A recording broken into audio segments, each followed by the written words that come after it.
Assalamualaikum warahmatullahi wabarakatuh. Waalaikumsalam warahmatullahi wabarakatuh. Selamat malam teman-teman semuanya. Hari ini kita akan belajar bersama buat praktikum besok. Besok jam berapa praktikumnya? Berapa praktikum besok? Fisiologi jam berapa? Tapi pretest dulu baru praktikum. Nah, anatominya tadi responsi. Anatomi biokim 2 berarti. Disimpan nggak soalnya? Yang biokim mirip sama pretest kemarin. Anatomi yang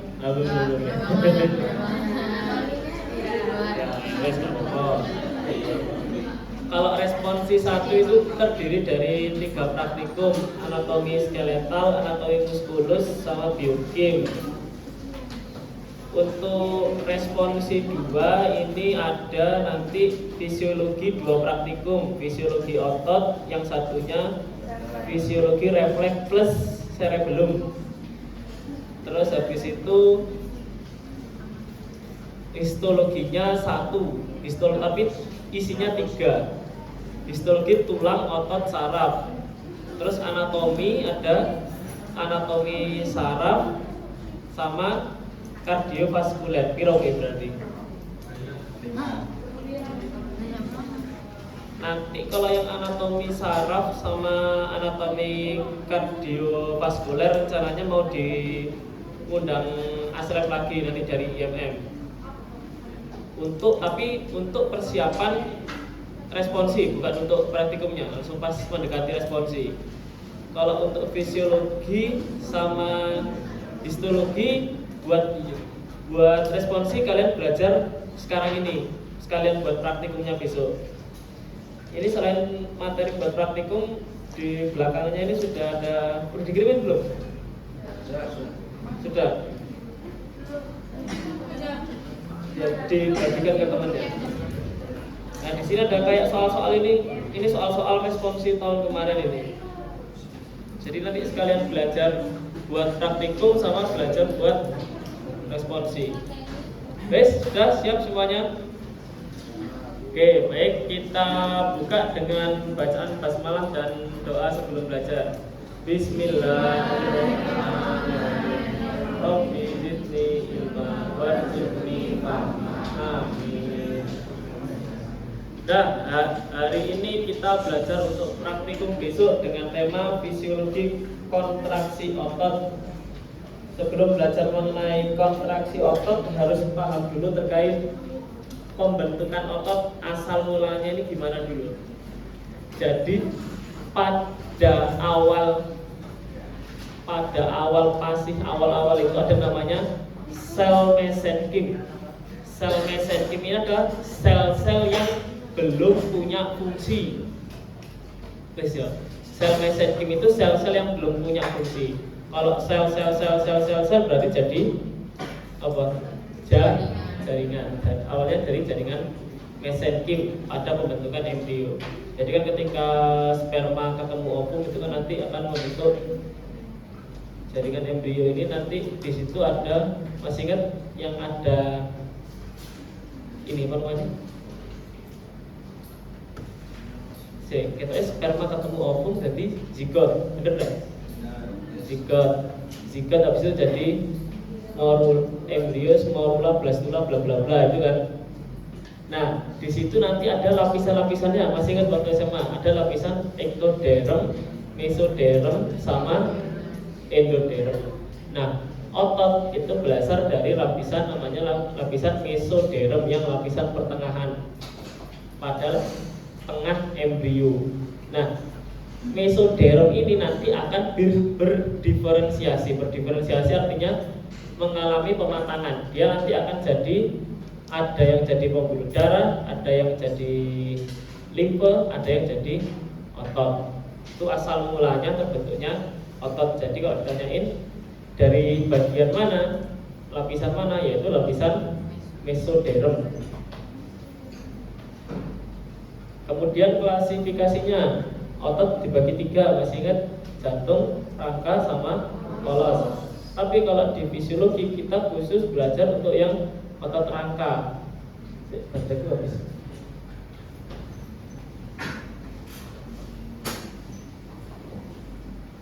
Bentar ya.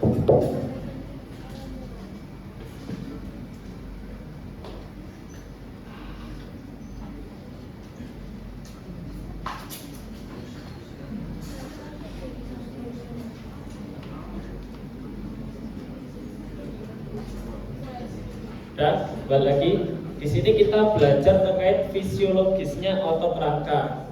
Untuk otot jantung, otot polos itu nanti ada lagi kita pelajari di histologi, tapi terkait strukturnya. Tapi untuk fisiologi kita khusus belajar terkait fungsi dari otot rangka. Banyak laron nih.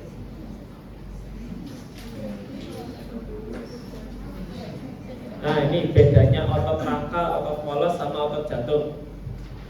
Kalau otot polos, dari seratnya dulu, otot polos, jantung sama otot rangka. Lihat, kalau otot polos, di sini yang otot polos, kenapa dia disebut otot polos? Karena dia ini bentuknya tidak berserat. Terus untuk otot rangka dan otot jantung dia berserat. Terus apa lagi? Inti selnya, otot polos dia mononuklear di tengah. Mono artinya apa mono? Satu, nuklear. Inti berarti satu inti di tengah. Otot jantung juga begitu, satu inti di tengah. Tapi untuk otot rangka dia intinya di pinggir. Jadi tidak di tengah-tengah selnya, tapi dia di pinggir.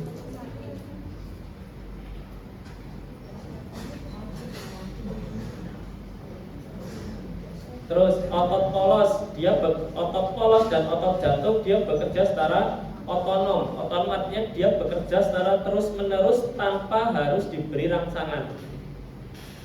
Kayak otot polos, kayak otot jantung berhenti berdetak dong 10 detik, tidak bisa kita memerintah. Tapi sebaliknya kalau otot rangka dia sifatnya somatik, berarti bergerak ketika ada rangsangan. Terus otot polos letaknya di organ visceral, organ dalam dan kelenjar. Otot jantung ya berarti di jantung. Kalau otot rangka berarti otot yang melekat di tulang.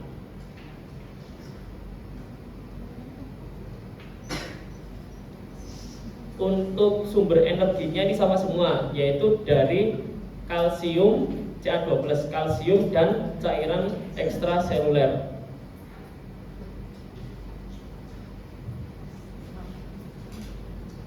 Terus kemudian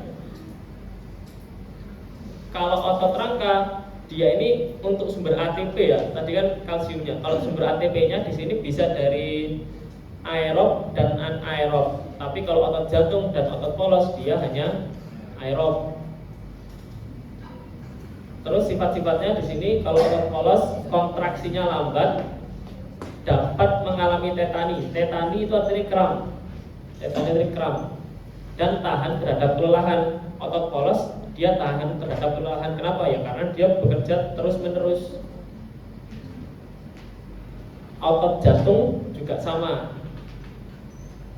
Nah bedanya, otot jantung dia tidak dapat mengalami tetani, berarti tidak dapat mengalami kram. Bayangin otot jantungmu kram, Terus kalau otot rangka dia dapat mengalami tetani atau kram. Apabila otot rangka pada puncak kekuatannya, maka dia tidak akan bisa kembali ke bentuk cemulan dan juga cepat lelah. Tapi nanti kita akan fokus kepada belajar di bagian otot rangka. Nah, sifatnya dulu. Sifat otot yang pertama, konduktivitas, melakukan potensial aksi. Nah, nanti tak jelaskan proses konduktivitasnya. Terus iritabilitas, jadi dia sangat rentan terhadap stimulus, jadi dia akan bergerak ketika diberi stimulus. Terus ada ekstensi dan elastis. Ekstensi berarti dia dapat memanjang melebihi ukuran semula. Kalau elastis berarti setelah dipanjangkan dia dapat kembali ke ukuran semula. Terus ada kontraksi dan relaksasi. Kontraksi berarti dia memendek, kalau relaksasi kembali istirahat setelah kontraksi. Ini sifat otot ada 6, biasanya kalau kita sebutkan 6 sifat otot gitu, atau enggak sebutkan sifat-sifat otot. Ini udah tak sesuaikan sama BPP terbaru tahun 2023-2024. Nah, otot rangka berarti dia letaknya melekat pada tulang atau rangka, dipersarafi oleh saraf motorik somatik. Motorik berarti kan buat bergerak. Nah, somatik berarti secara volunter. Secara volunter atau secara sadar. Nah, saraf motorik somatik dia akan menjadi dalam sebuah kesatuan namanya motor unit. Nah, ini namanya motor unit. Satu warna misalnya biru atau hijau, ini namanya motor unit. Di sini motor unit ini kesatuan dari saraf-saraf motorik somatik. Jadi saraf-saraf motorik somatik ini kalau digabungkan jadi namanya apa tadi? Motor unit. Motor unit yaitu gabungan dari saraf-saraf motorik somatik untuk mempersarafi otot. Semakin banyak motor unit maka kontraksinya semakin kuat, semakin tinggi. Tuh. Nah, sekarang kita belajar strukturnya.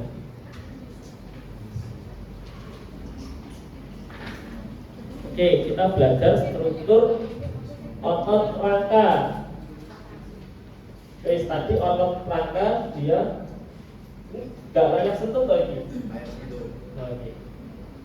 Otot rangka berarti dia melekat di tulang. Bagian otot yang melekat di tulang namanya tendon. Kita cari ya.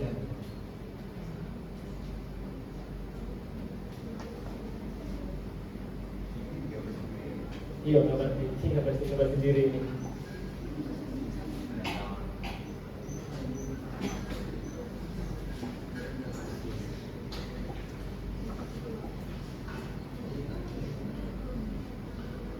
Yuk, bagian yang melekat di otot tadi namanya tendon.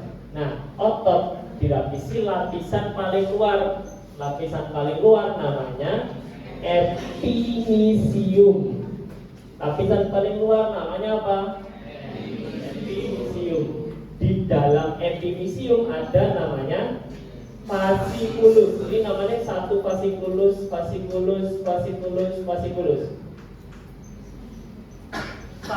Satu fasciculus dia dilapisi oleh lapisan namanya perimysium. Di dalam lapisan perimysium dia ada serabut otot. Serabut otot dilapisi oleh lapisan endomysium. Di dalam endomysium ada namanya benang-benang namanya myofibril. Myofibril ini terdiri dari aktin dan miosin. Coba diulangi lagi. Yang melekat di tulang tadi namanya terus otot lapisan paling luar namanya epimysium. Di dalam epimysium ada apa ini? Fasciculus. Fasciculus ini dibungkus sama perimysium. Di dalam perimysium ada apa? Serabut otot.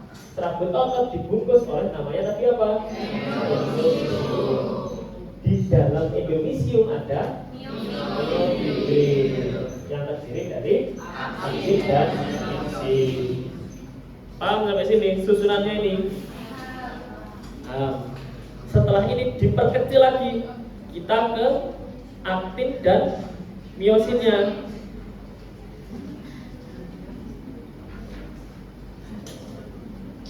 Nah, Ini namanya miofibril tadi. Miofibril kan tadi terdiri dari apa? Aktin dan miosin. Miofibril kalau diperbesar bentuknya seperti ini.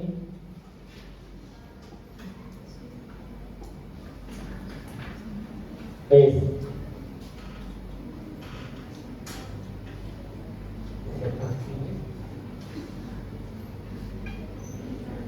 Oke. Filam ini namanya tadi miofibril tersusun atas. Oh, untuk ngerekam. Wes ya, tadi miofibril terdiri dari aktin dan miosin. Aktin yang tebal apa yang tipis? Aktin yang tipis, miosin yang tebal. Ya, miofibril ada aktin dan juga miosin. Oke, pertama dari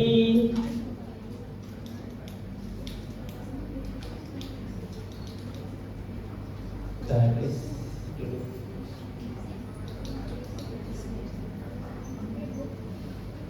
Oke teman-teman semuanya, ini tadi aktin dan miosin. Jadi di aktin dan miosin itu kalau digabung, ini miofibril terdiri dari aktin dan miosin. Di tengah satu gini ini namanya sarkomer. Ini segini ini namanya sarkomer. Sarkomer ini kalau dibagi dua, di tengahnya ada namanya garis M. Jadi garis M ini adalah garis yang membagi dua sarkomer. Jadi satu sarkomer di tengahnya itu ada namanya garis M. Terus di sini ada garis lagi. Ini namanya garis apa yo? Tentunya M. Garis Z, ya. Garis Z ini garis apa kira-kira? Dia yang memisahkan antar sarkomer. Jadi kalau garis M dia garis yang membagi dua sarkomer, tapi kalau garis Z berarti dia memisahkan sarkomer satu dengan sarkomer yang lainnya.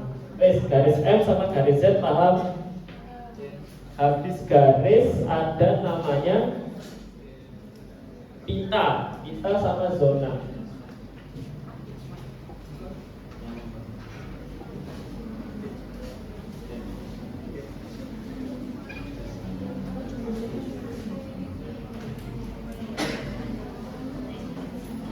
Ayo dilihat lagi, di sini ada pita A dan pita I.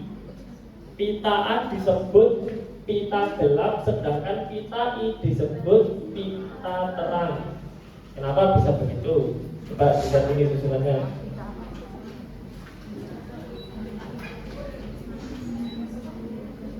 Pita A, berarti kan segini nih.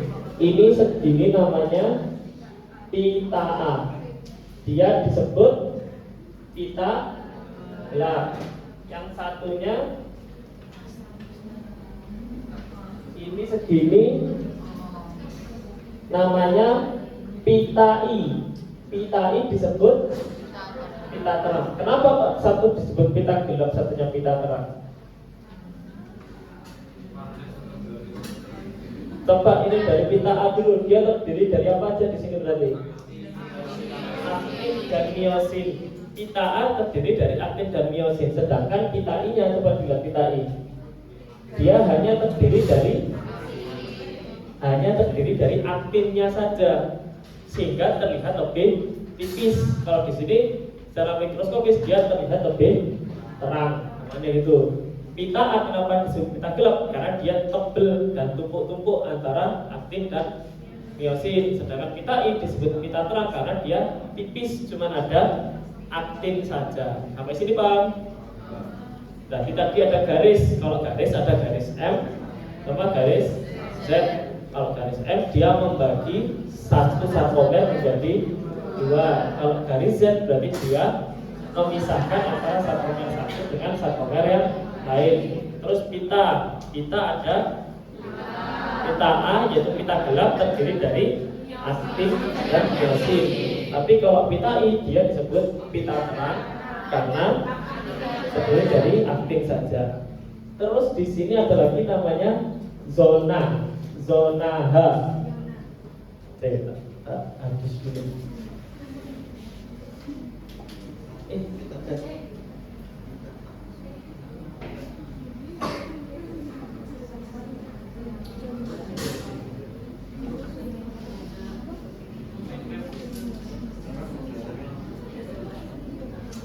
Ada zona H, yaitu zona yang terdiri dari miosin saja, yaitu berarti mana zona H ini? Ini ya.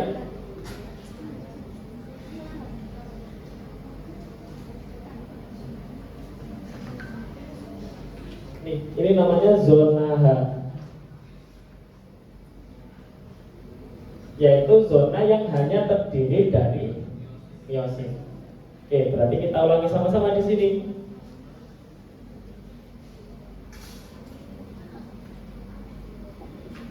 Oke, kita ulangi sama-sama. Pertama ada garis Z. Garis Z berarti dia yang apa tadi garis Z? Memisahkan sarkomer satu dengan sarkomer yang lainnya. Terus ada lagi garis M, berarti dia membagi sarkomer menjadi dua bagian. Garis M. Terus setelah garis ada lagi namanya pita. Pita di sini ada pita gelap dan pita terang. Pita gelap berarti di sini pita A. Karena maksud pita gelap karena terdiri dari miosin dan miosin. Pita A, pita A, pita A. Terus satunya namanya pita I atau pita terang. Kenapa? Karena dia hanya terdiri dari aktif saja. Pita I, pita I, pita I. Habis pita ada zona. Zona H berarti zona yang terdiri dari miosin saja. Zona H, zona H, zona H. Sampai sini paham ini strukturnya? Lanjut. Nah, setelah paham strukturnya, setelah paham metodenya, baru kita belajar terkait proses dari kontraksi otot. Jadi proses kontraksi otot dia dibagi menjadi dua tahap, laten sama kontraksi. Fase laten berarti laten itu artinya awal mula sebelum kontraksi. Fase awal sebelum kontraksi itu namanya fase laten. Berarti ketika kontraksi ya berarti masuk di fase kontraksi. Nah, bedanya sel penyebutan di sel otot sama di sel biasanya. Kalau pada sel otot masih ingat sitoplasma, berarti kan cairan sel itu ya dalam sel. Kalau di sini namanya sarkoplasma. Kalau sitoplasma di otot nyebutnya namanya sarkoplasma. Terus kalau di sel biasa dia ada membran sel. Kalau di sini nyebutnya sarkolema. Terus kalau di sel dia ada RE halus. Kalau di sini namanya retikulum sarkoplasmik atau retikulum sarkoplasma. Tebak bayangin ya, sel kan biasanya bulat gini kan. Kalau di sel biasa membran selnya namanya ya membran sel, tapi kalau di sini membran selnya namanya sarkolema. Terus cairan di dalam selnya kalau sel biasa namanya sitoplasma, tapi kalau di otot namanya sarkoplasma. Terus di sini ada organel RE halus. Berarti kalau di sel biasa namanya RE halus, tapi kalau di sel otot dia namanya retikulum sarkoplasma. Itu bedanya dulu nanti biar gak bingung.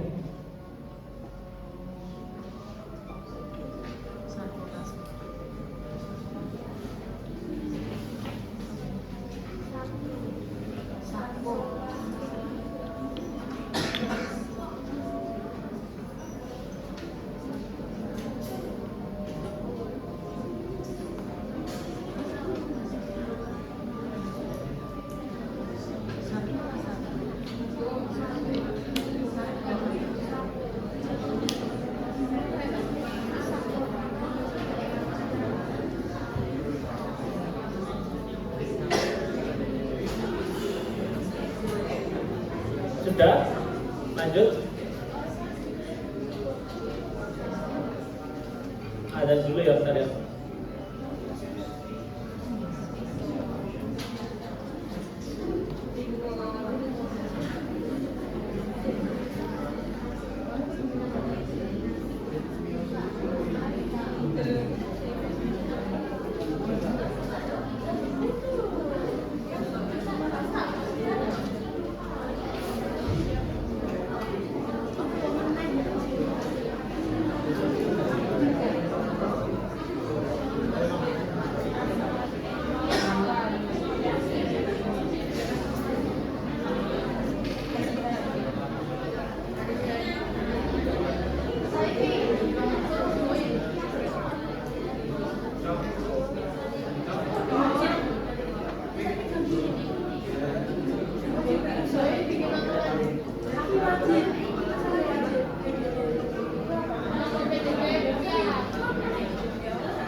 Sudah, ayo.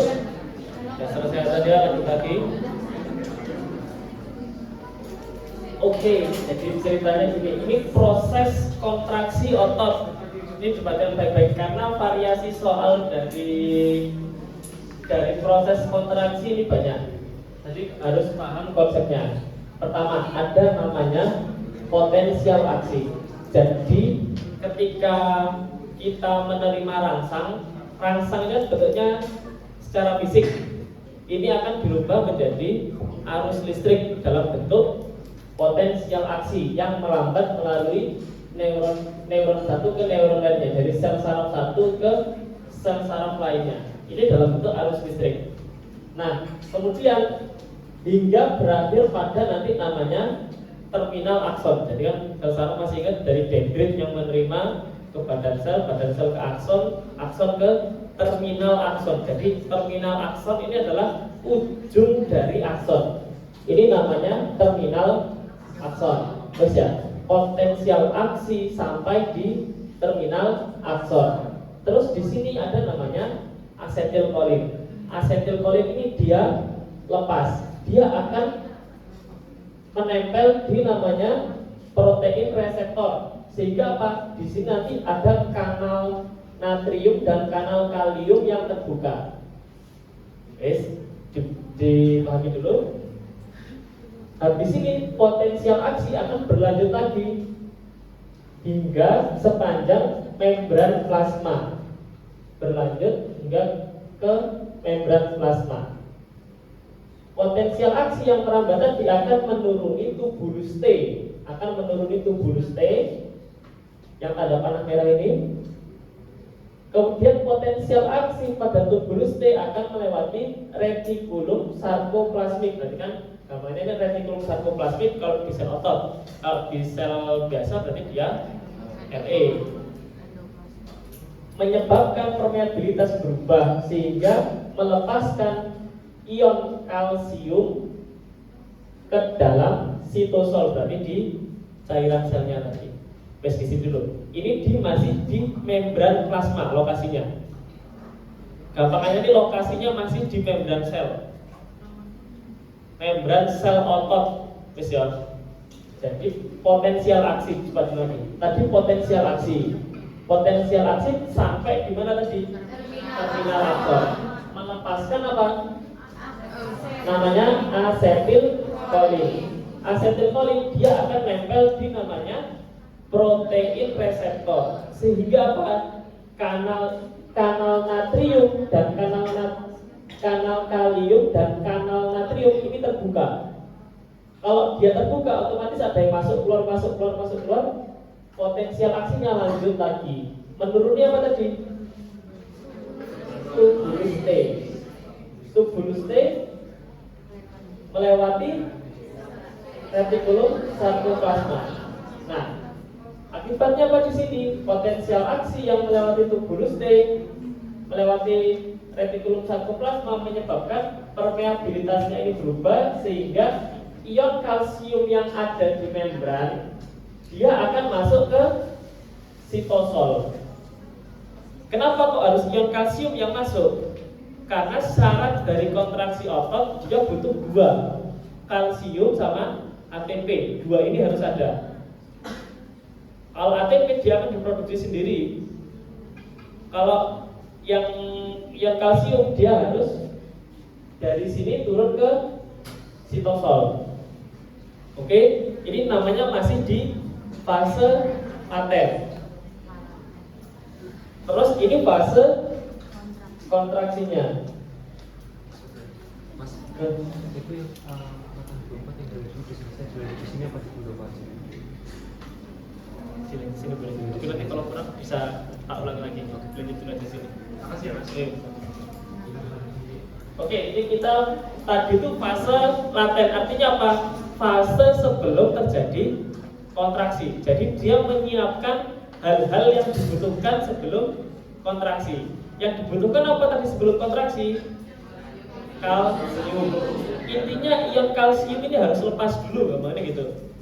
Setelah ion kalsiumnya dia lepas dan masuk ke sitosol, barulah terjadi kontraksi otot yang ada miofibril tadi, aktin dan miosin.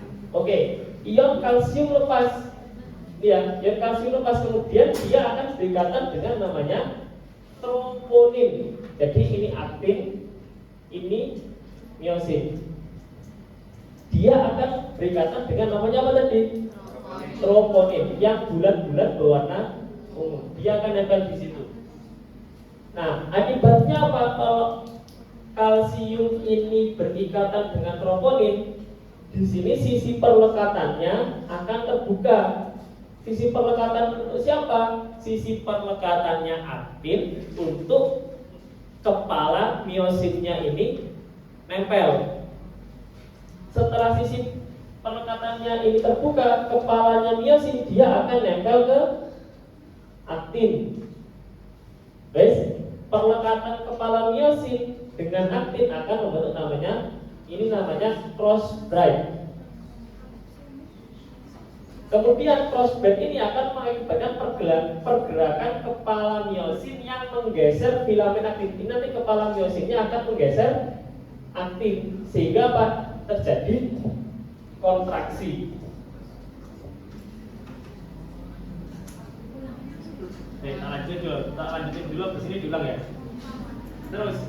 Nah, kemudian setelah selesai kontraksi, ion kalsium yang nempel tadi dia akan kembali lagi ke retikulum sarkoplasma. Setelah apa? Potensial aksinya berakhir.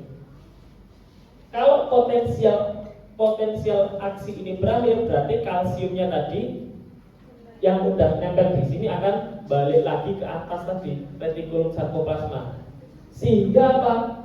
Perlekatannya tertutup. Kalau perlekatannya tertutup berarti udah tidak mengalami kontraksi lagi karena udah lepas, sehingga dia akan terjadi namanya proses relaksasi.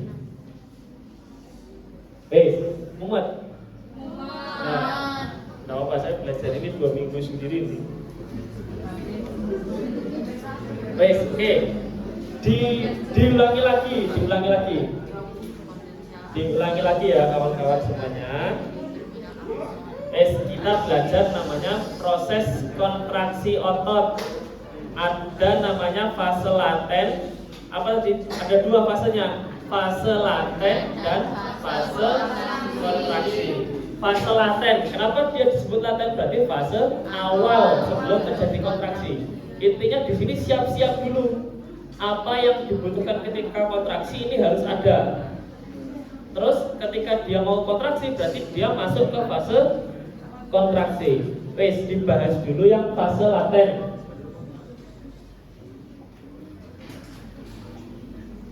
Apa tadi berarti? Potensial aksi berarti dia tiba di mana ini tadi? Di terminal akson. Tiba di terminal akson. Terus kalau tiba di terminal akson apa yang dilepaskan di sini? Asetilkolin. Asetilkolin dia akan menyebabkan apa? Kanal Membuka. natrium dan kalium terbuka. Terus kalau kanal natrium kalium ini terbuka, berarti potensial aksinya lanjut kemana ini? Tubulus T. Melewati apa tubulus T ini? Retikulum sarkoplasma. Retikulum sarkoplasma di sini ada apa? Kalsium. Nah, potensial aksi yang lewat sini menyebabkan apa tadi? Menyebabkan permeabilitasnya berubah sehingga dia melepaskan kalsium, yang kalsium masuk ke sitosol. Ini fase laten. Setelah fase laten ada fase kontraksi. Fase kontraksi berarti ion kalsiumnya ini sudah di sitosol. Ion kalsium sudah di sitosol. Dia akan berikatan dengan siapa dulu pertama? Ayo perhatikan. Dia akan berikatan dengan siapa ini kalsiumnya? Berikatan dengan namanya troponin. Troponin ini di bagian mana? Aktin apa miosin? Aktin. Kalau kalsium berikatan dengan troponin, apa yang akan terjadi? Kepala miosin menggeser apa ini? Apa tadi kalau kalsium menempel di troponin akibatnya adalah sisi pelekatannya aktin untuk kepala miosinnya ini terbuka sehingga apa? Kepala miosinnya ini bisa melekat di aktin. Terus kalau kepala miosinnya ini sudah di aktin, dia akan membentuk apa tadi namanya? Cross drive. Pergerakan kepala miosin saat menggeser filamen aktin membutuhkan ATP sehingga otot dapat berkontraksi. Ini nanti akan mengalami kontraksi. Kemudian setelah selesai ketahuinya kapan kontraksi ini berakhir, yaitu ketika apa? Kontraksi berakhir ketika potensial aksinya ini berakhir dulu. Jadi kontraksi otot ini akan berakhir kalau rangsangannya ini udah nggak ada, potensial aksinya ini udah nggak ada, baru kontraksinya berakhir. Kalau potensial aksinya ini nggak ada, berarti apa? Ion kalsium akan kembali ke retikulum dan plasma. Kalsiumnya ini akan balik lagi ke atas tadi. Kalau kalsiumnya sudah balik ke atas, berarti apa tadi yang terjadi? Troponin tidak berikatan dengan kalsium. Kalau troponin sudah tidak berikatan dengan kalsium, gimana? Kepala miosin lepas dari aktin. Kenapa kok bisa lepas?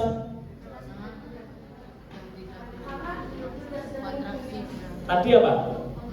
Coba tahu lagi. Kalau kalsium melekat di troponin, apa yang terjadi?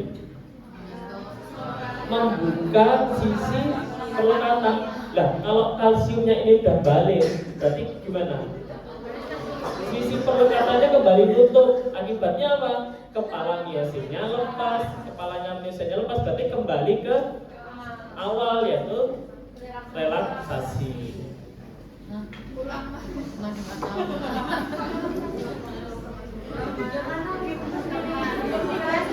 Bingung?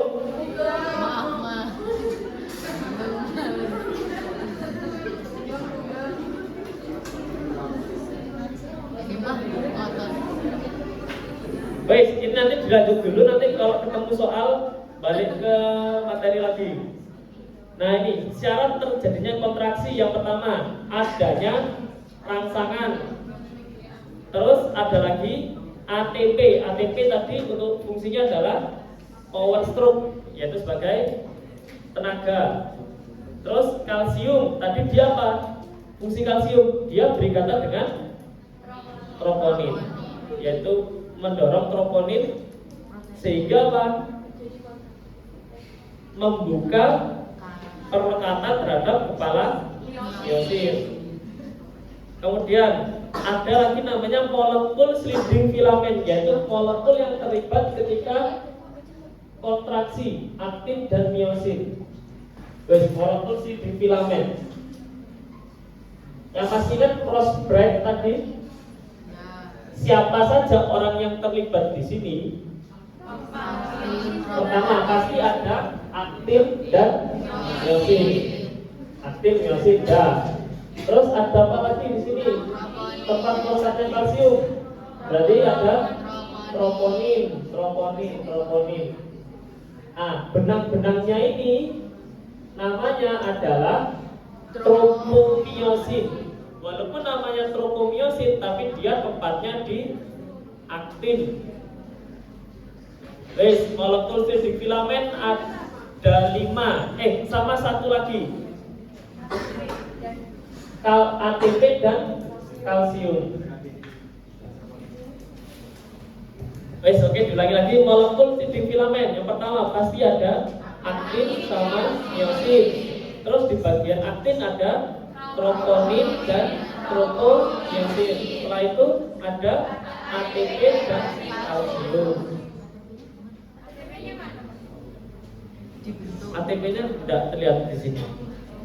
Kalau kalsiumnya kan berarti dia yang nempel di troponin itu. Kalau ATP di sini bilangnya sudah dihasilkan waktu hidrolisis. Dah wis diterima dulu, nanti pas soal tak jelaskan. Dah langsung ini aja. Nah ini yang paling sering keluar di soal. Kontraksi, macam-macam kontraksi. Jadi kontraksi ini terdiri dari 3 macam.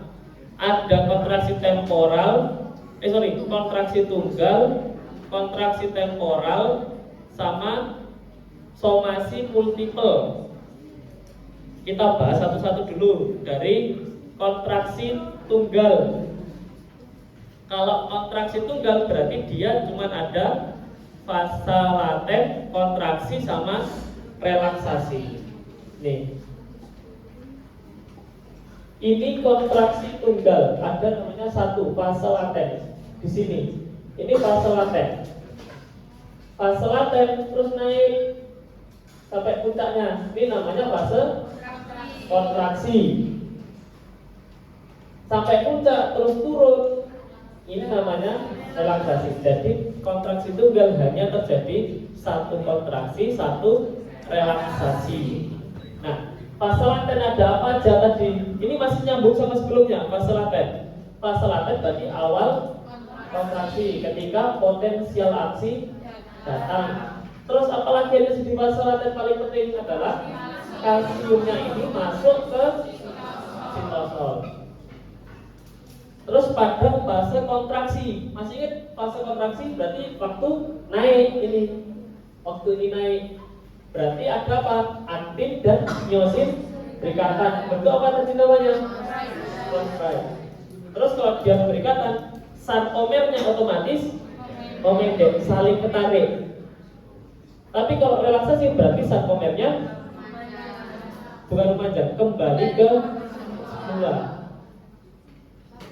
Relaksasi berarti kalsiumnya ini kembali, aktin miosinnya lepas, berarti sarkomer kembali ke bentuk normalnya semuanya ketika belum kontraksi. Sampai sini paham? Fase laten, kontraksi sama relaksasi. Itu tadi kontraksi tunggal, berarti cuma ada satu kontraksi, satu relaksasi. Kalau kontraksi temporal berarti ada dua. Ada lebih dari, bukan dua, lebih dari satu. Nah, apa bedanya kontraksi tunggal dan kontraksi temporal? Ini tadi pas apa ini di sini? Laten naik, kontraksi terus turun. Ini sempurna apa enggak relaksasinya di sampai sini? Nih, bedanya di sini. Setelah relaksasi, terus di sini lagi kontraksi. Terus di situ relaksasi sampai nol. Berarti dia relaksasi yang apa ini dari sini ke sini? Relaksasi sempurna dari laten kontraksi. Terus relaksasi tidak sempurna. Terus kontraksi lagi. Terus relaksasi sempurna. Pertanyaannya, kenapa kontraksi yang pertama ini lebih rendah daripada kontraksi yang kedua?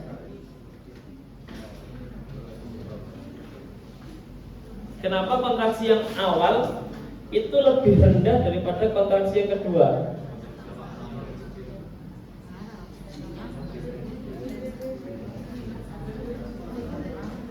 Kenapa?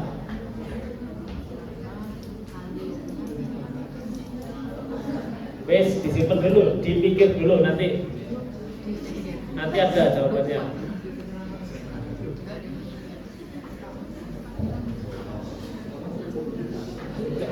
Dipikir dulu ya. Kenapa tadi itu kontraksi yang pertama kok ini puncaknya kontraksi pertama ini lebih rendah daripada puncak kontraksi kedua? Padahal sama-sama sudah relaksasi, ini juga relaksasi.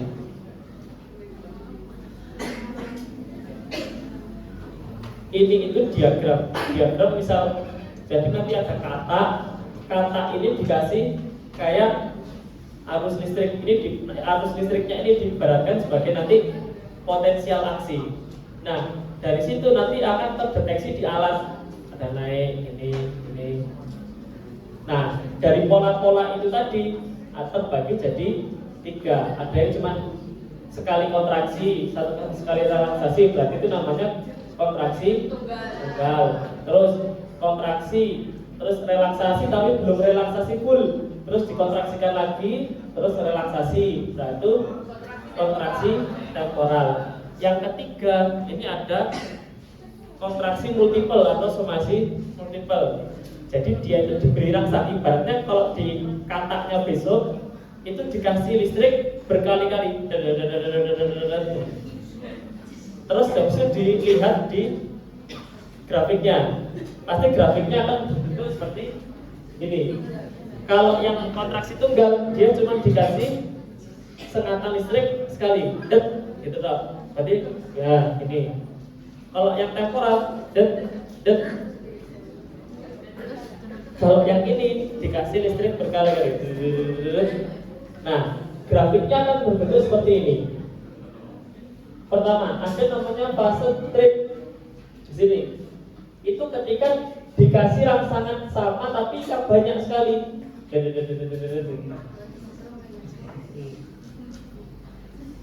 Sorry, bukan banyak, tapi ini terus secara konstan. Ya, sorry, salah tadi. Lama kelamaan dia kan kontraksi, relaksasi, kontraksi, relaksasi, kontraksi, relaksasi. Kan, berarti dia kontraksi, tunggu dulu, relaksasi, disengat lagi, kontraksi terus relaksasi. Tapi banyak banget itu tadi. Jadi dia kontraksi sehingga nanti ada saatnya pas dia mau relaksasi, tapi relaksasinya ini belum sempurna, masuk ke sini, somasi temporal, frekuensi rangsangannya meningkat, jumlah kalsium juga meningkat di sini, somasi temporal di sini. Jadi pertama trip, kontraksi relaksasi biasa, kemudian dia lama-lama naik, somasi fase, somasi temporal, terus dia naik terus sehingga pada puncaknya dia akan mengalami incomplete tetanus di sini. mau kram tapi belum sampai kram. Terus ketika udah puncak berarti dia sudah sampai komplit tetanus kram. Makanya ketika kamu kram itu ototmu menjadi keras karena dia kontraksi secara terus menerus. Setelah itu lama-lama dia akan turun namanya fatigue atau lelah. Jadi dia melemah. Kenapa? Sudah kehabisan ATP dan penumpukan asam laktat. Yaitu ini tadi namanya fase sumasi multiple. Sumasi multiple. Berarti kalau kita review lagi, kontraksi tunggal berarti dia hanya satu kali kontraksi, satu kali relaksasi. Temporal berarti satu kali kontraksi terus dibiarkan relaksasi, tapi relaksasinya tidak sempurna, dikontraksikan lagi terus relaksasi sampai sempurna. Kalau yang multiple dia diberikan rangsangan banyak sekali sehingga apa? Sampai dia mengalami fase fatigue, kelelahan. Berarti dari strip relaksasinya jadi ini di bagian sini, fatigue ini udah tidak ada fase relaksasinya di sini. Jadi trip itu dikasih rangsangan yang sama, kontraksi relaksasi, kontraksi relaksasi, kontraksi relaksasi, sampai nanti ada namanya fase sumasi temporal, yaitu rangsangannya semakin meningkat sehingga apa? Jumlah kalsiumnya tadi juga meningkat. Relaksasinya otomatis belum sempurna karena kalsiumnya belum balik. Habis itu mendekati tetanus, berarti mendekati kram, incomplete tetanus. Habis itu komplit tetanus, kram, di puncaknya ini kram, baru mengalami fatigue atau kelelahan. Hal yang meningkatkan kemampuan otot, ada frekuensi regangan awal, frekuensi rangsangan, besar kecilnya motor unit tadi, sama jumlahnya motor unit. Nah, balik lagi ke sini, balik lagi ke pertanyaan saya tadi. Balik ke pertanyaan saya tadi. Kenapa kok di sini? Coba tadi ketika relaksasi apa yang terjadi? Ketika fase relaksasi, kalsium kembali ke retikulum sarkoplasma. Kalau ini relaksasinya tidak sempurna, berarti gimana? Tidak semua kalsiumnya ini balik. Berarti masih ada kalsium. Ibarat kalsiumnya kalau di awal, di sini kalsiumnya 0. Di sini terus sampai puncaknya kalsiumnya 10. Terus turun, tapi belum 0, masih ada 5 ini. Terus dikasih rangsangan yang sama tadi berapa? 10. Naik lagi, berarti otomatis dia lebih tinggi ketika mengalami kontraksi yang kedua. Paham kenapa kok kontraksi kedua tadi bisa lebih tinggi daripada kontraksi yang pertama? Berarti karena masih ada kalsium, otomatis kalsiumnya lebih banyak sehingga kontraksinya lebih tinggi.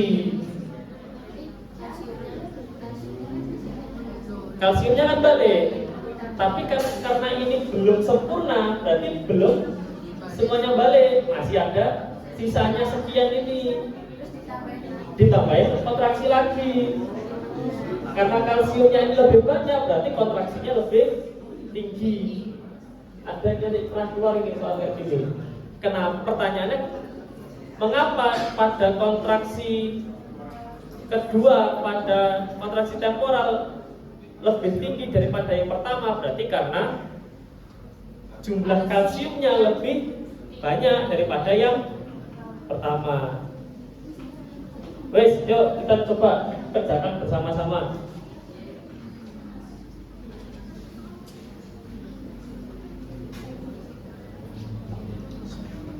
Yang menginervasi otot skelet tadi apa? Saraf motorik, somatik. Berarti saraf yang motorik berarti dia tugasnya menggerakkan, somatik berarti sesuai perintah. A, B, C. Manakah motor neuron yang paling kuat kontraksinya dan mengapa? Motor neuron A, motor neuron B, mana yang lebih kuat? Kenapa?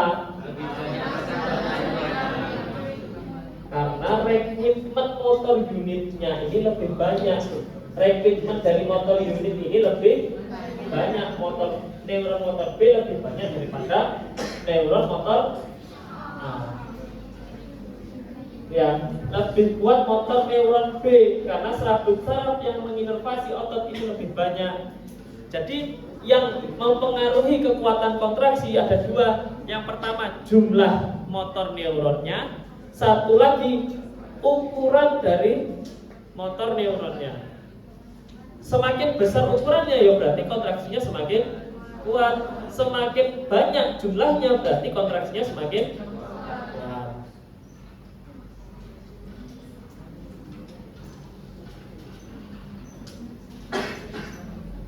Ya, kekuatan otot dipengaruhi oleh apa tadi? Ada 4 frekuensi regangan awal. Contohnya tadi ketika kontraksi temporal mulainya 0 terus naik ke 10, turun ke 5, berarti naik lagi 10. Berarti dia akan, karena mulainya ini frekuensi regangan awalnya ini beda, berarti otomatis kontraksi kedua dia akan lebih tinggi. Itu tadi contoh yang mempengaruhi kemampuan otot, yaitu frekuensi regangan awal. Frekuensi rangsangan berarti jumlahnya rangsangan. Besar kecilnya motor unit sama jumlahnya. Nah ini, apakah muscle fiber berarti apa? Fiber berarti apa? Serabut muscle, otot, serabut otot. Siapa yang membungkus serabut otot? Apa jaringan ikat pembungkus fasciculus?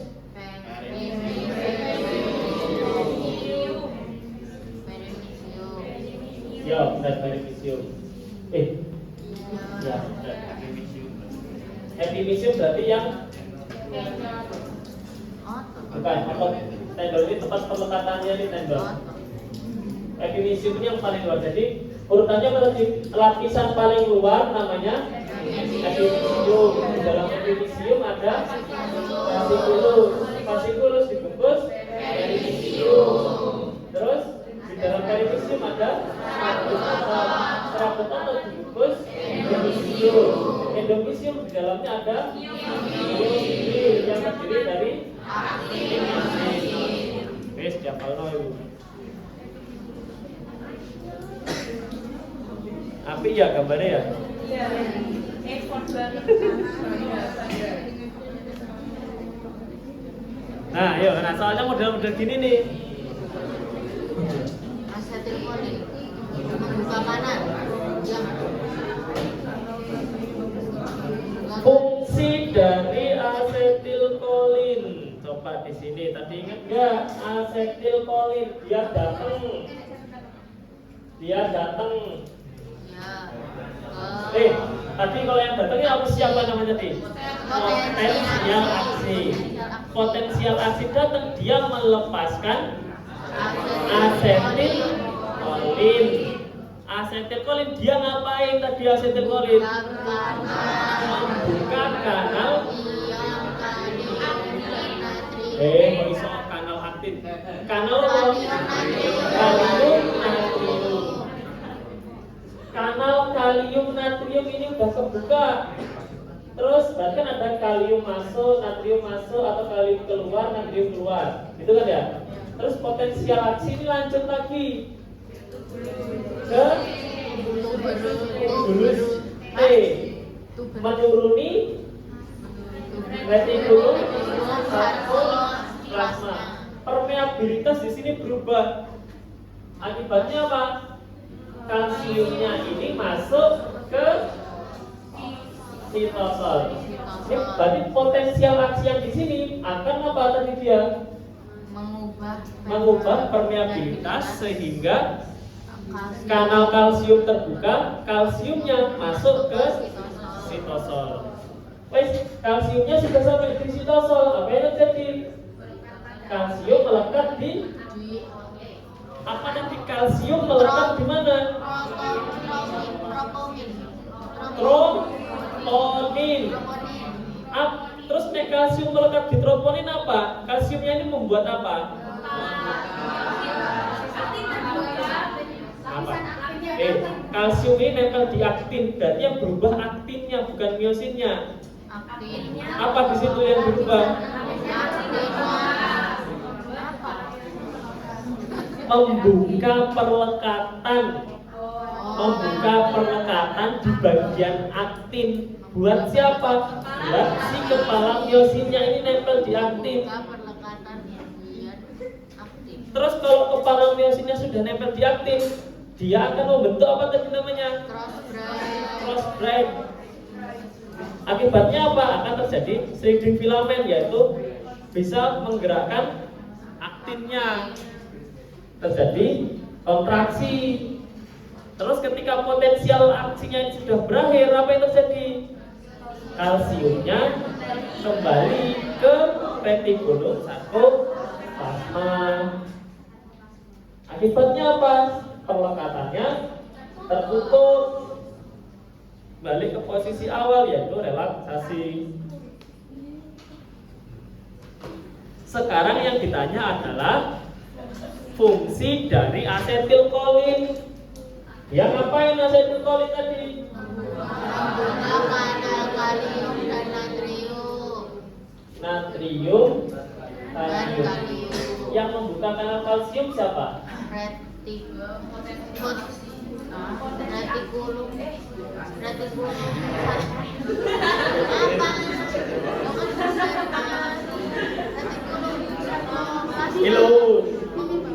Kilo weh dikatekno kabeh.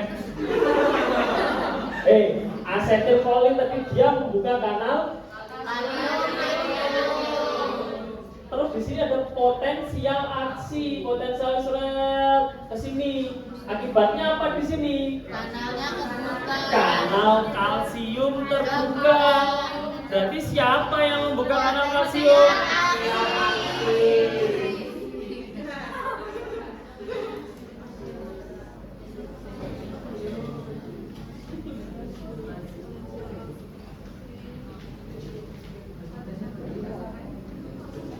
Apa yang menyebabkan kalsium keluar ke sitosol? Fermentasi itu potensial aksi. Apa tadi lo udah bilangin? Potensial aksi. Yang membuka kanal kalium natrium?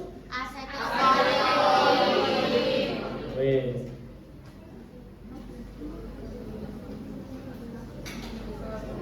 Fase saat kalsium masuk ke sitosol. Kontraksi.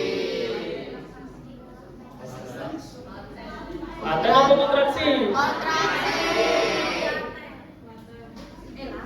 Ya, laten. Laten. Kan cuma masuk, belum nempel. Kalau udah nempel, terus aktin berikatan dengan miosin, baru masuk ke kontraksi.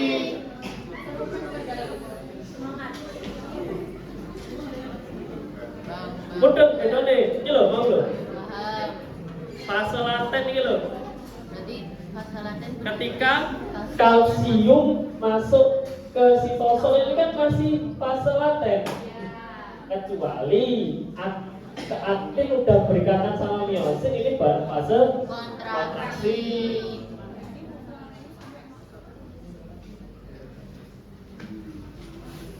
Kalsiumnya balik ke sarkoplasma. Berarti fase relaksasi. Apa yang terjadi jika otot hanya dikontraksikan sekali? Kontraksi tunggal. Kenapa lonjakan, nah ini tadi yang saya tanya ke kalian, kenapa lonjakan kedua ini lebih tinggi daripada lonjakan pertama ketika kontraksi temporal? Kalsiumnya lebih banyak. Keadaan otot ketika dia sudah melemah karena kehabisan ATP, melemah. Ada apa? Atik.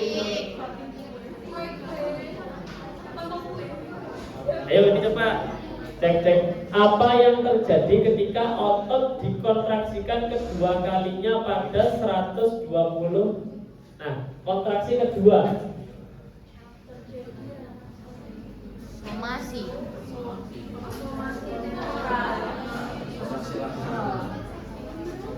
Ya. Kontraksi, relaksasi. Kontraksi, relaksasi. Berarti apa ini? Kontraksi juga lah. A, B, C, D. C, D. Apa ini dua kali tuh? C. C. C. C angkat tangan. C angkat tangan.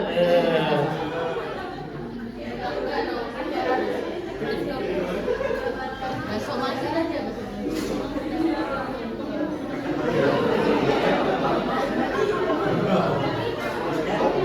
Apa ini? Ini sebetulnya apa? Kontraksi tunggal atau kontraksi temporal? Tunggal. Kenapa kok tunggal? Karena sudah relaksasi sempurna. Di sini sudah selesai. Baru lagi, berarti tunggal lagi. Berarti kontraksi tunggal. Kecuali grafiknya gini. Ini misal di sini di 70 gitu ya. Apa yang terjadi ketika otot dikontraksikan? Perhatikan dulu. Apa yang terjadi ketika otot dikontraksikan kedua kalinya pada ketika 70 di sini?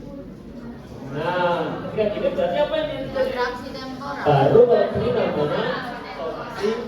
Kontraksi. Somasi sama kontraksi sama. Tuh. Paham? Nah ini somasi temporal. Apa yang terjadi saat otot dikontraksikan kedua kalinya pada 60? Somasi temporal. Somasi temporal.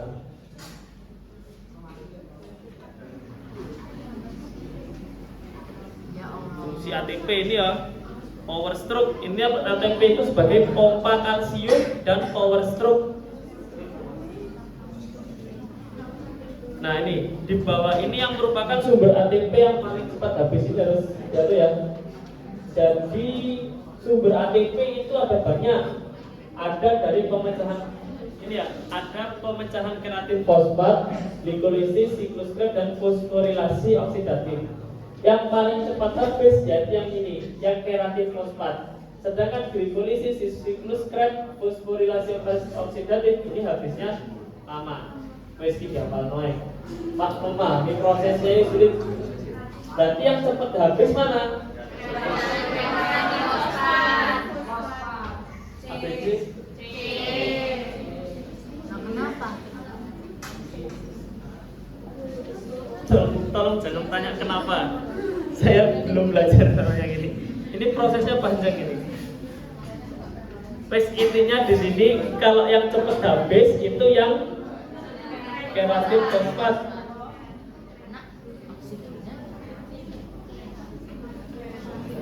Nah, sidik filamen, masih ingat sidik filamen ada apa aja komponennya?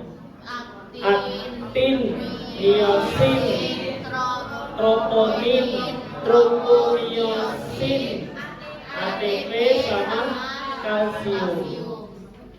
Mana ini dari A, B, C, D, E?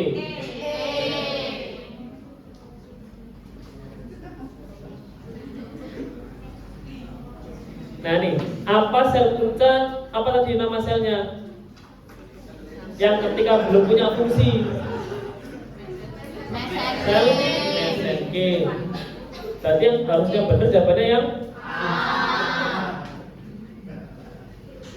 Lapisan otot yang paling luar. epifisium, Lapisan otot yang paling dalam. endometrium,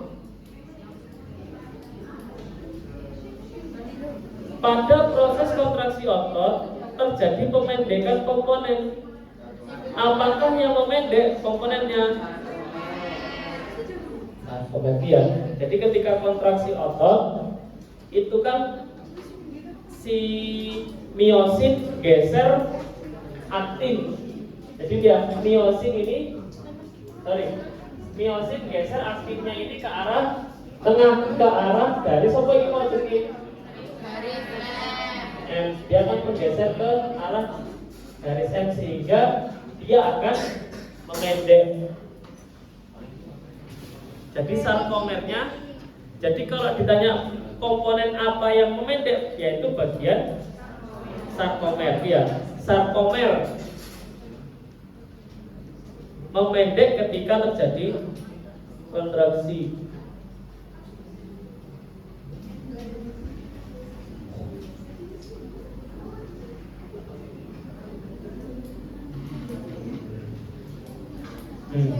Ini dicari lagi jawabannya. Tidak yakin ini aku pelasin.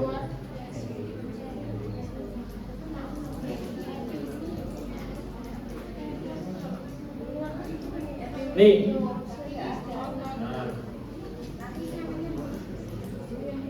Lapisan paling luar tadi udah dicek belum ya?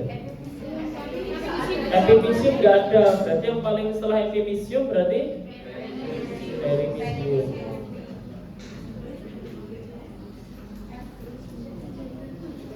Ayo ini dilihat. Apabila ada dua motor unit A dan B, motor unit A 10 miofibril, terus motor unit B 15 miofibril. Manakah pernyataan yang benar? Kontraksi tidak bisa dibedakan, enggak. Kedua motor unit, saya coba. Rangsangan kedua motor unit hanya bisa meningkatkan kontraksi motor unit A. Nah, kedua motor unit tidak bisa dilakukan kontraksi motor unit B lebih besar, benar nggak? Coba A 10, B-nya 13, benar ya? Ukuran motor unit A lebih besar. Apakah disebutkan tadi ukurannya? Nah.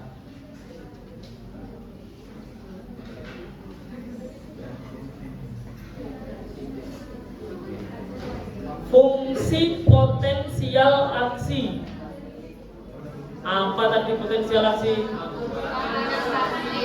Kalsium atau kalium? Natrium kalium siapa tadi? asetilkolin, Disconnecting aktin miosin. Disconnecting kalsium dan ATP. Jadi yang berfungsi untuk disconnect yang pilihan E ini ya, ATP, yang disconnecting itu ATP. Jadi kalau ATP-nya nggak ada, otomatis akan terjadi disconnect antara aktin dan miosin. Membuka kanal natrium, bisa apa ya kanal natrium? asetilkolin, Mengikat troponin. kalsi, itu Siapa yang berkaitan sama troponin tadi? kalsium, Ditulis ya. Yang kanal kalsium itu berarti potensial aksi, merusak asetilkolin nggak ada. Kanal natrium berarti asetilkolin, yang mengikat troponin berarti kalsium, disconnecting itu ATP.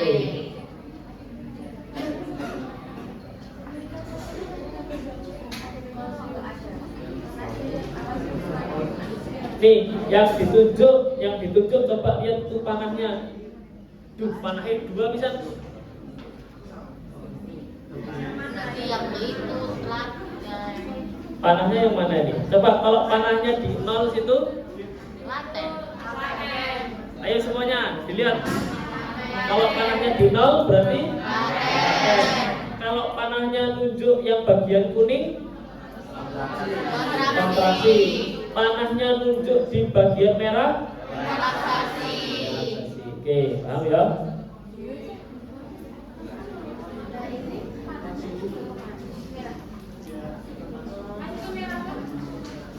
Panahnya ada dua kita dulu.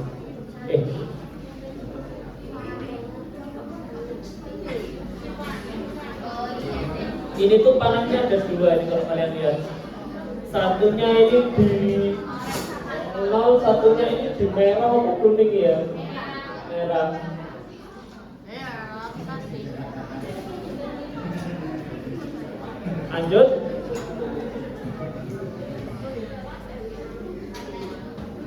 Apabila otot diberi dua rangsangan yang sama besar. Perhatikan ya.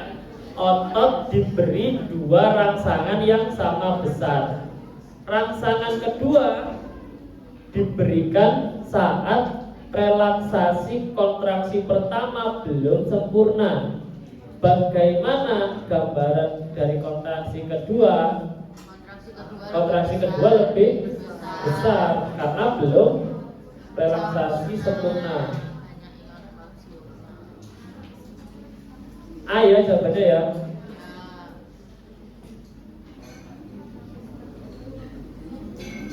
Pada somasi multiple terjadi rangsangan berkali-kali. Terjadi rangsangan berkali-kali pada otot. Pada fase apakah kontraksi? Pada fase apakah kontraksi yang terjadi? Saat masih terjadi relaksasi sempurna. Dikasih berkali-kali tapi masih relaksasi sempurna.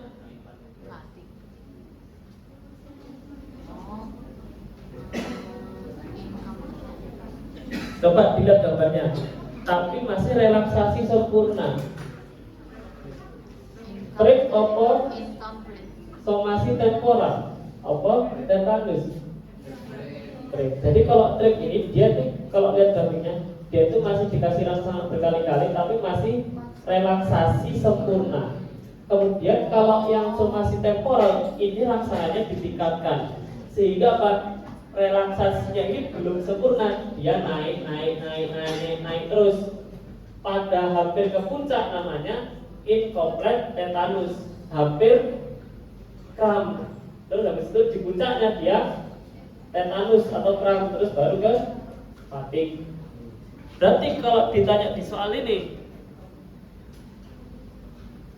dikasih rangsangan berkali-kali tapi masih terjadi relaksasi sempurna, berarti fase REM. Tapi kalau diganti soalnya tidak terjadi relaksasi sempurna, berarti bukan setelah TREM, somasi temporal. Kan kalsiumnya meningkat, ini ada keterangannya di sini.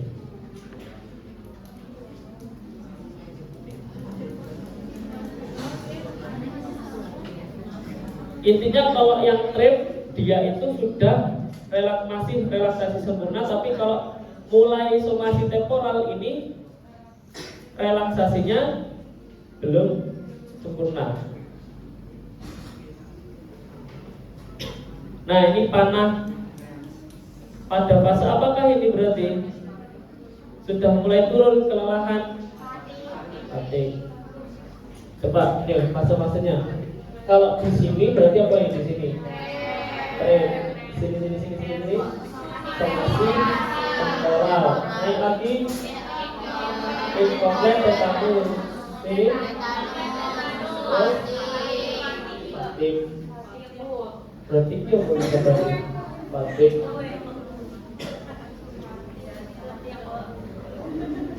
Next. Sama ya dia jawabannya ya soalnya. Kalau yang ini kayaknya angkatan 2020. Terakhir dapat soal itu di angkatan 2021. Karena 2022 itu sudah mulai offline, 2022, 2023, 2024.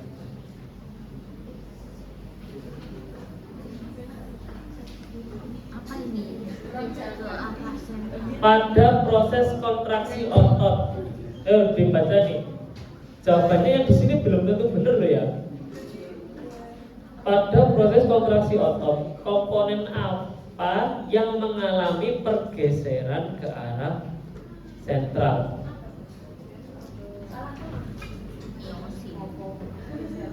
Komponen apa yang mengalami pergeseran ke arah sentral? Coba ayo dilihat ininya. Dia mau.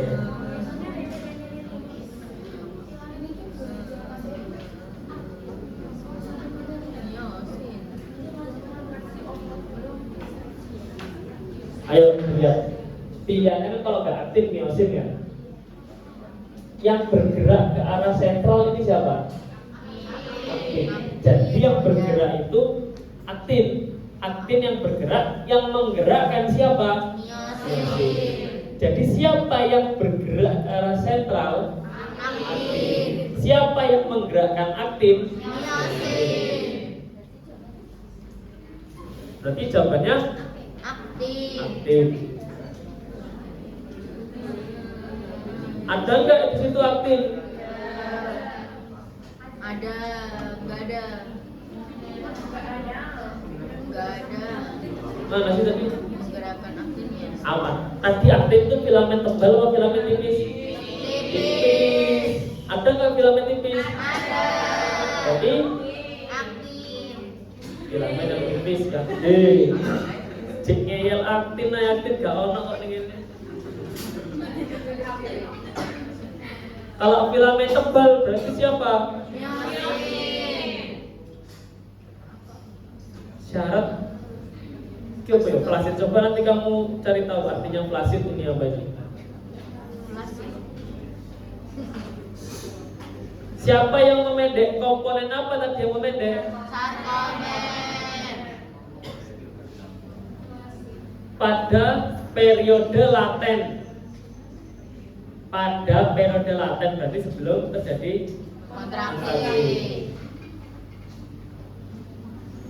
Pemendekan otot berarti apa? Kontraksi. Cross breath, kontraksi. Kontraksi. Tegangan otot menurun, relaksasi. Relaksasi. Depolarisasi sarkolema ya apa ya? Menghilangkan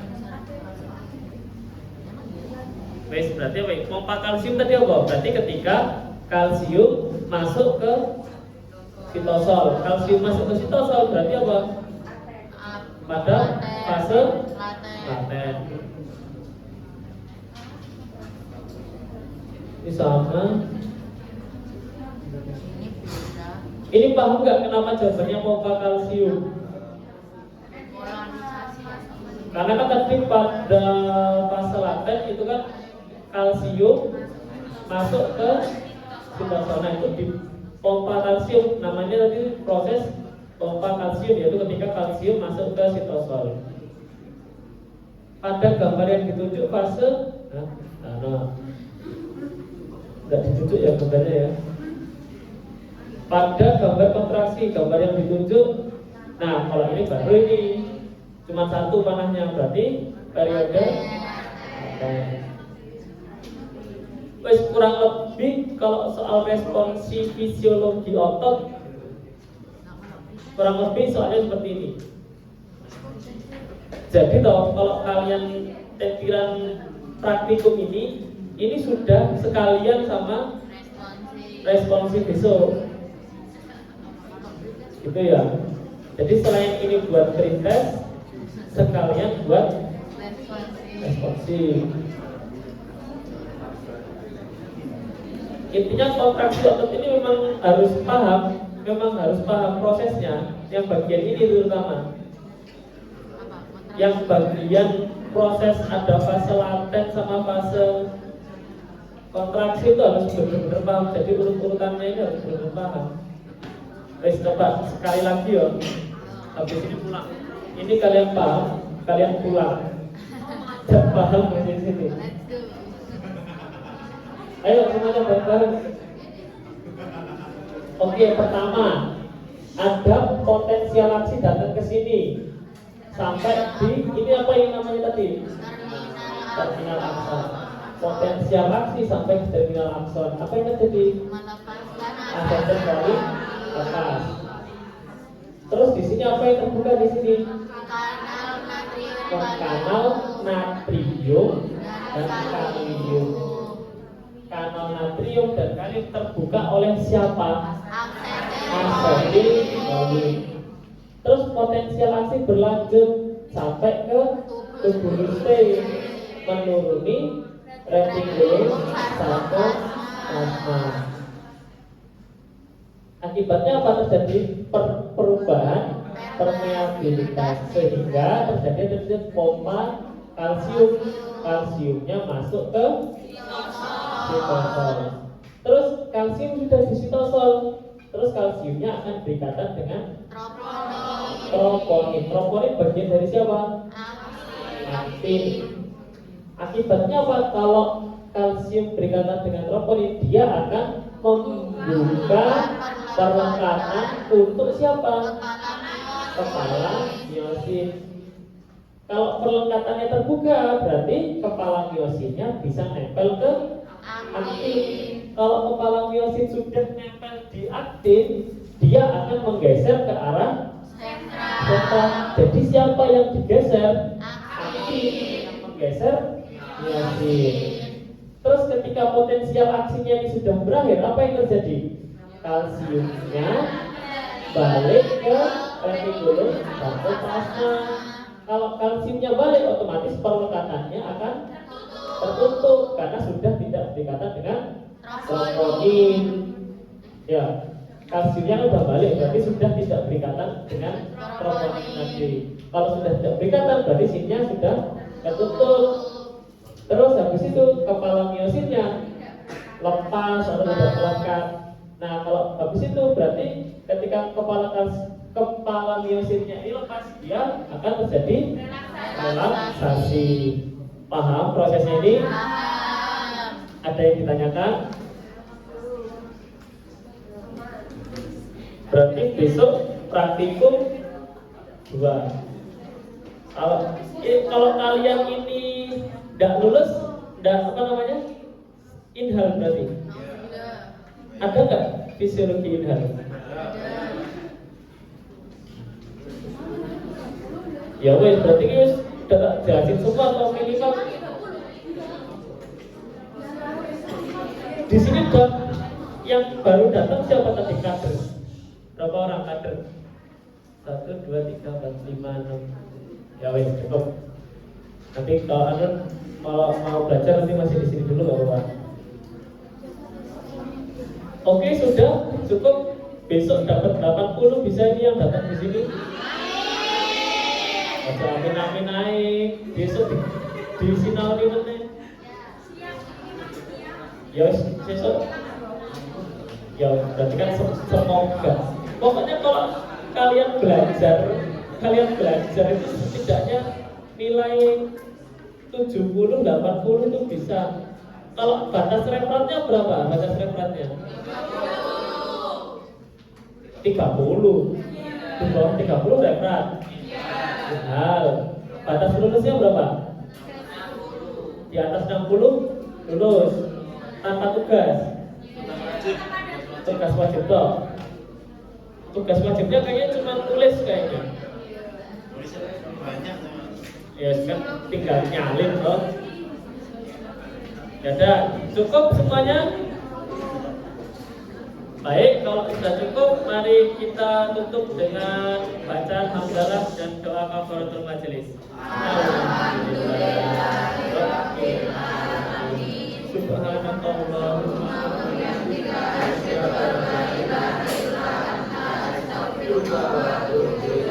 saya tutup, kurang lebihnya saya mohon maaf. Wassalamualaikum warahmatullahi wabarakatuh.